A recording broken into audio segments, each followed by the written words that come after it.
संजीवराजे नाईक निंबाळकरांच्या फलटणमधील निवासस्थानाच्या बाहेर कार्यकर्त्यांची मोठी गर्दी। राजकीय हेतूने कारवाई सुरू असल्याचा कार्यकर्त्यांचा आरोप, तर गर्दी न करण्याचं रामराजे नाईक निंबाळकरांचं आवाहन। ऑपरेशन टायगरची पूर्वतयारी यशस्वी। येत्या काळामध्ये यशस्वी ऑपरेशन झालेलं दिसेल, मंत्री शंभूराज देसाईंचं सूचक विधान।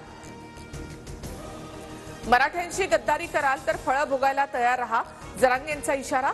आंदोलनासाठी लवकरच आझाद मैदान शिवाजी पार्कची पाहणी करणार। अमेरिकेमध्ये अवैधरित्या राहणाऱ्या 205 भारतीयांना बाहेर काढलं। भारतीयांना घेऊन अमेरिकेचं विमान अमृतसरमध्ये दाखल। 205 पैकी 104 जणांची ओळख पटली। गुजरातचे 33 आणि महाराष्ट्रामधले 3 नागरिक असल्याची माहिती।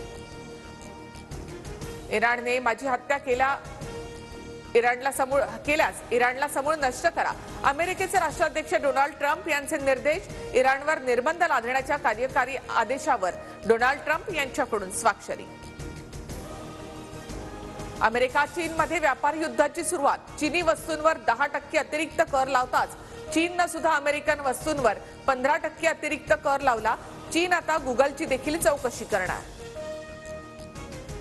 आयसीसीच्या T20 रँकिंगमध्ये भारताच्या युवा खेळाडूंची मोठी झेप। अभिषेक शर्मा 829 अंकांसह दुसऱ्या स्थानी, तर गोलंदाजीमध्ये वरुण चक्रवर्ती तिसऱ्या स्थानावर।